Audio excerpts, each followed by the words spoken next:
स्वागत है आप सभी का आपके अपने यूट्यूब चैनल दक्षता अकेडमी पर।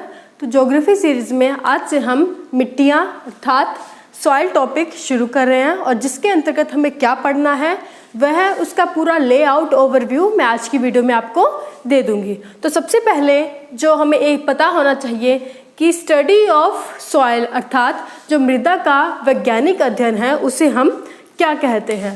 तो मृदा के वैज्ञानिक अध्ययन को हम क्या कहते हैं? पीडोलॉजी। क्लियर?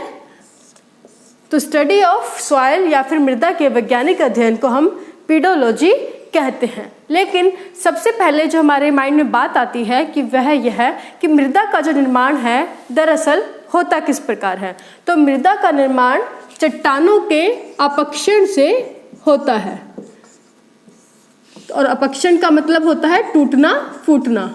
तो जब चट्टानों का अपक्षण होता है, जब चट्टानें टूटती फूटती है तो आपकी मृदा का निर्माण होता है। क्लियर? और जो चट्टानें हैं इनका निर्माण किससे होता है? चट्टानों का निर्माण खनिज तत्वों के मिश्रण से होता है।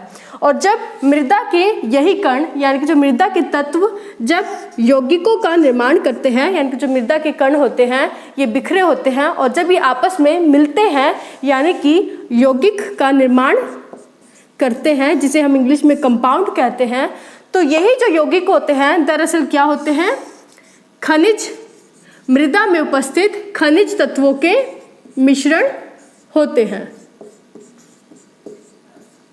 तो खनिज तत्वों के मिश्रण जब आपस में मिलकर यौगिक का निर्माण करते हैं तो फिर किससे क्या बनते हैं? उन खनिज तत्वों के मिश्रण से ही आपके चट्टानों का निर्माण होता है। तो ये एक जो साइकिल है जो हमारे पर्यावरण में नियमित रूप से हो रही है, यानी कि जब चट्टानों के अपक्षण से टूटने फूटने से मृदा का निर्माण होता है और फिर वही जो मृदा के कण आपस में मिलते हैं यौगिकों का निर्माण करते हैं तो वही खनिज तत्वों के मिश्रण से निर्मित यौगिकों से आपका चट्टानों का निर्माण होता है। लेकिन ये जो चट्टानों के अपक्षण से मृदा का निर्माण होता है यह किसी एक क्रम या एक स्टेप में होने वाली प्रक्रिया नहीं है।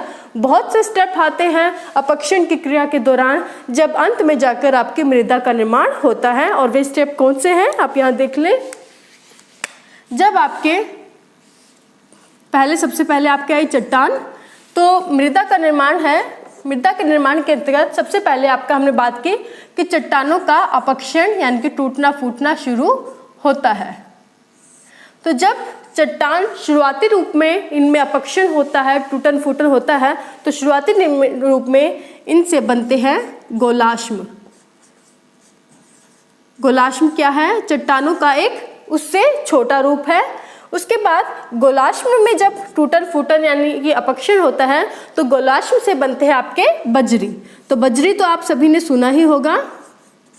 तो छोटे छोटे चट्टान जो होते हैं उसे हम बजरी कहते हैं। तो चट्टान के बाद गोलाश्म बनते हैं, गोलाश्म से बजरी, बजरी से फिर आपकी बनती है रेत, जो कि हम घरों में जब लोग घरों के निर्माण होता है तो घरों में के निर्माण के लिए जिस रेत का प्रयोग किया जाता है वही दरअसल क्या है? यह रेत है। तो बजरी के बाद आपकी बनती है रेत। उसके बाद सिल्ट, और सिल्ट से भी अत्यंत जो छोटा कण है, सबसे छोटे कण है, वह आपके चीका, जो कि काफी चिपचिपा हो जाता है ना, बहुत छोटे कण होते हैं।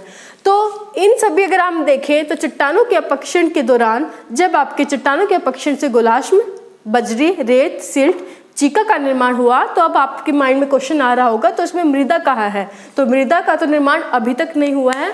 तो मृदा का निर्माण होता है आपके रेत, सिल्ट एवं चीका के मिलने से। तो जब रेत, सिल्ट एवं चीका तीनों के तत्वों का निर्माण हो जाता है तो ये तीनों ही तत्व मिलकर आपके मृदा या मिट्टी का निर्माण करते हैं। क्लियर? तो मृदा का निर्माण होता है आपका रेत, सिल्ट एवं चीका से।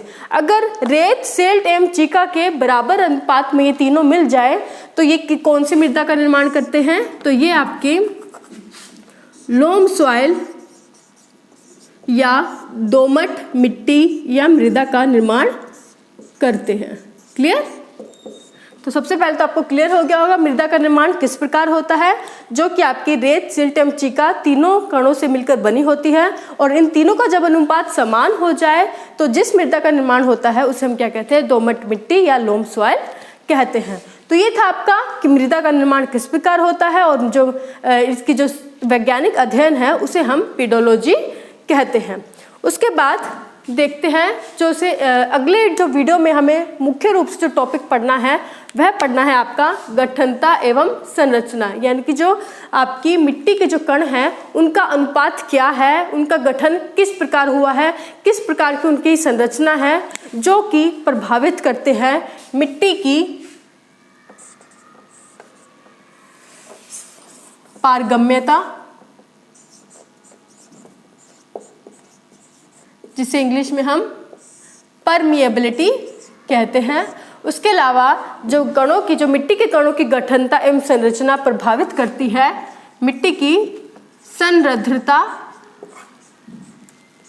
या पोरोसिटी, इंग्लिश में हम इसे पोरोसिटी कहते हैं। तो यानी कि जो मिट्टी के कणों की संरचना है वह किस प्रकार है, उनका गठन किस प्रकार है, जो कि निर्धारित करती है कि जो मिट्टी की क्या प्रकृति होगी, वह आपकी पारगम्य हो, जल के प्रति कितनी पारगम्य होगी, कितनी संरद्र होंगे, कितने छोटे छोटे उनके कण होंगे, छिद्र उनके बीच कितने हैं, ये सभी हम अगले ही टॉपिक में यानी कि गठनता एवं संरचना टॉपिक के अंतर्गत कवर करेंगे। उसके बाद हम देखेंगे कि जो टॉपिक हमारा नेक्स्ट होगा कि जलवायु किस प्रकार से उत्तरदायी है आपकी जो मृदा के गुणों को निखारने के लिए, है ना। तो हम देखते हैं कि वह जलवायु प्रदेश जहाँ पर आर्द्रता अधिक है, यानी कि जो आर्द्र जलवायु प्रदेश में क्या होता है, आपकी वर्षा की मात्रा वाष्पीकरण से ज़्यादा होती है। तो जलवायु जो अगर आर्द्र जलवायु प्रदेश की बात करें तो वहाँ पर आपकी जो वर्षा की मात्रा है यानी कि जो रेनफॉल है अधिक होती है वाष्पोत्सर्जन यानी कि वेपोरेशन से, है ना। तो जहाँ वर्षा ज़्यादा होगी यानी कि जो आर्द्र जलवायु प्रदेश है वहाँ पर, जहाँ पर ह्यूमिडिटी ज़्यादा है वहाँ पर आपकी वर्षा की मात्रा वाष्पोत्सर्जन से अधिक होती है, और इससे क्या होता है कि जो आपकी मृदा में आपका अत्यधिक जल उत्पन्न हो जाता है। जहाँ आपकी वर्षा ज़्यादा होगी तो वहाँ पर जल उपलब्ध अधिक होगा ही। तो इससे क्या होता है कि जो मृदा में उपस्थित हमारे पोषक तत्व हैं वे जल के साथ मिलकर नीचे की परतों में चले जाते हैं, क्योंकि वर्षा की मात्रा ज़्यादा होती है तो उत्प्लावन की स्थिति हो जाती है। ज़्यादा जल होने से आपके जो मृदा की ऊपरी परतों में जो आपके पोषक तत्व उपलब्ध होते हैं वे आगे एक प्रक्रिया होती है निक्षालन, लीचिंग, है ना। तो उस प्रक्रिया के माध्यम से जो क्षारीय तत्व है वे नीचे की परतों में चले जाते हैं। तो इसके बारे में हमें पढ़ना है। तो ये तो पढ़ा हमने आर्द्र जलवायु प्रदेश। उसके बाद जो शुष्क जलवायु प्रदेश है यानी जैसे कि आपका जो मरुस्थलीय जलवायु प्रदेश है वहाँ पर आपके वाष्पोत्सर्जन ज़्यादा होता है ना। यहाँ पर बिल्कुल उल्टा हो जाता है कि रेनफॉल कम होती है, वर्षा की मात्रा कम होती है और जो वाष्पोत्सर्जन ज़्यादा है। इससे क्या होगा, अब जब वर्षा की मात्रा कम है, वाष्पोत्सर्जन अधिक है, तो जो भूमि, जो हमारा भूजल स्तर है वो वाष्पोत्सर्जन की प्रक्रिया से क्या करता है, जब ऊपर की परतों में आना शुरू होगा वाष्पोत्सर्जन की प्रक्रिया से, तो यह अपना जल के साथ जो नीचे की परतों में जो आपके पोषक तत्व है उन्हें भी आपके मृदा की ऊपरी परतों में ले आते हैं, जिससे कि क्षारीय तत्वों की मात्रा ऊपर की परतों में अधिक हो जाते हैं। तो इन सब चीज़ों में आप बिल्कुल कंफ्यूज मत होइए, आगे जब ये टॉपिक आएगा आपको पूर्ण रूप से बताया जाएगा। अभी आप सिर्फ एक दिमाग में बिठा लीजिए कि आगे हमें कौन कौन से टॉपिक कवर करने हैं। तो जलवायु के अंतर्गत हमें ये टॉपिक्स कवर करने हैं। उसके बाद ह्यूमस यानी कि जो आपके मृदा में उपस्थित विघटित कार्बनिक पदार्थ हैं वे किस प्रकार मृदा की प्रकृति को प्रभावित करते हैं, मृदा का रंग गहरा होगा, लाइट होगा, ये सब आपके डिपेंड करती हैं कि उसमें कितने विघटित कार्बनिक पदार्थ उपस्थित हैं। इसी के साथ यह प्रभावित करता है मृदा की उर्वरकता को।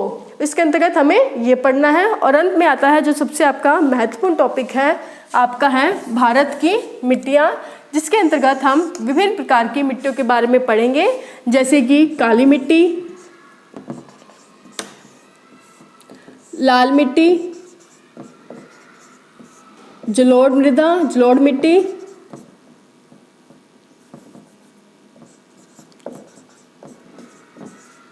उसके बाद हम देखेंगे आपकी मरुस्थलीय मृदा,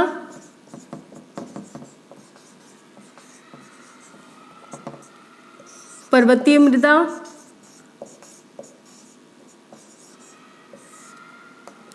लैटराइट,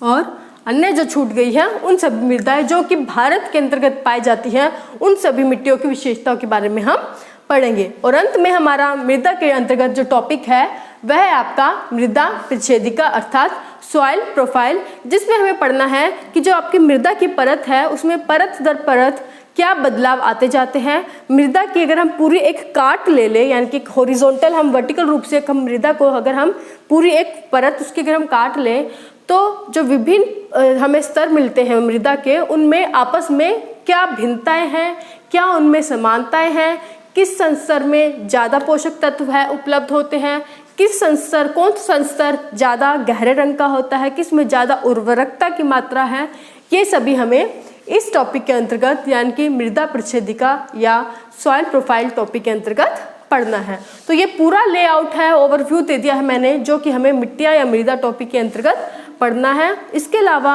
हमने शुरुआत में ही देख लिया कि मृदा का जो मूल तत्व यानी कि इसे मृदा के जो अध्ययन है उसे हम क्या कहते हैं, पेडोलॉजी कहते हैं, और मृदा का निर्माण किस प्रकार होता है यह भी हमने देख लिया है। तो तैयार हो जाए, पूरा लेआउट आपको मिल गया है, आपको पता लग गया होगा हमें कौन कौन से टॉपिक किस क्रम में पढ़ने हैं। ठीक है, तो बस आज के लिए बस इतना ही।